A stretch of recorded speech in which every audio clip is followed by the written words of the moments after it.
અને બે મિત્રો કેવી રીતના વાત કરતા હોય તુકારાથી, તું આમ છો, તું આમ છો, તને આવડતું નથી, તારા તું તો આવો છો, આવું બોલે ને મિત્રો.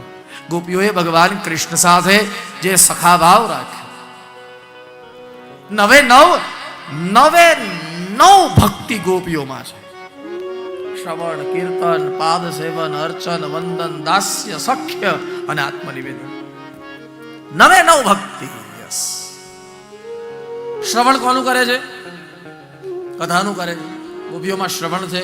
પછી ભાગવતમાં લખ્યું છે ગોપીઓમાં કીર્તન છે. ગૃહે ગૃહે ગોપ વધુ કદંબા સર્વે મિલિત્વા સમવાપ્ય યોગમ પુણ્યાની નામાની પઠંતિ નિત્યમ ગોવિંદ દામોદર માધવેતિ. શ્રવણ, કીર્તન, પછી સ્મરણ.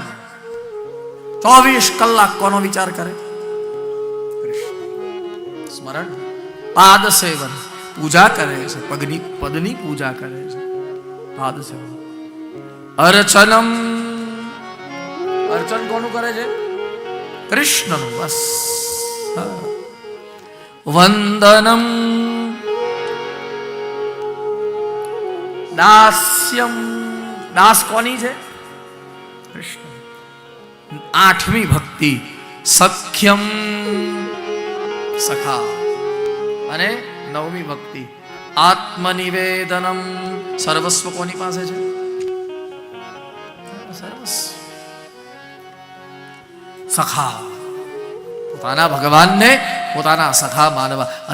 અને સાહેબ, સખા હોય ને એની સાથે ગમે એવી વાત, ગમે એવી એટલે ગમે તે રીતે વાત કરે.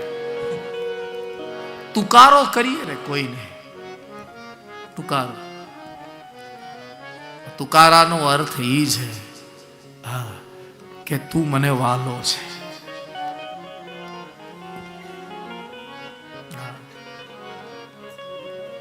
કોઈ વ્યક્તિ જ્યારે વ્યક્તિને તુકારો કરે, બાપ દીકરાને કેવી રીતે બોલાવે?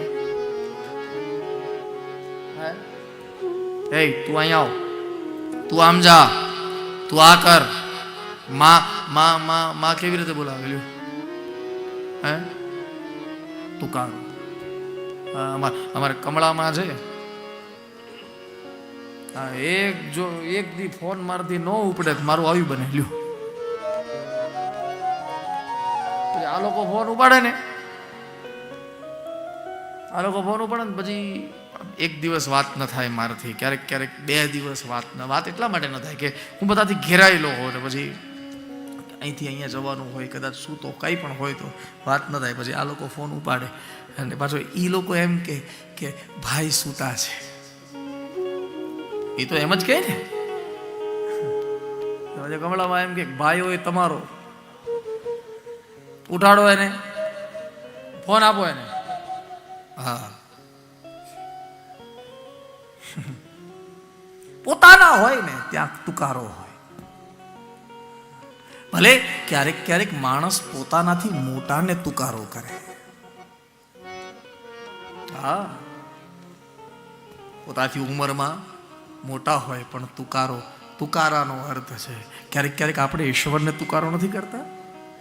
હે, મારી વ્યાસપીઠ ક્યારેક તમે જોજો સાહેબ, તુકારો કરી દે ભાવમાં ને ભાવમાં. શું કામ? મારો છે. પોતાના હોય ને ત્યાં તુકારો હોય, જ્યાં પોતાનું ફીલ થતું હોય ને તુકારો હોય. અને ગોપીઓએ ભગવાન કૃષ્ણને જે સંબોધનો કર્યા છે એ સખ્ય ભાવ છે.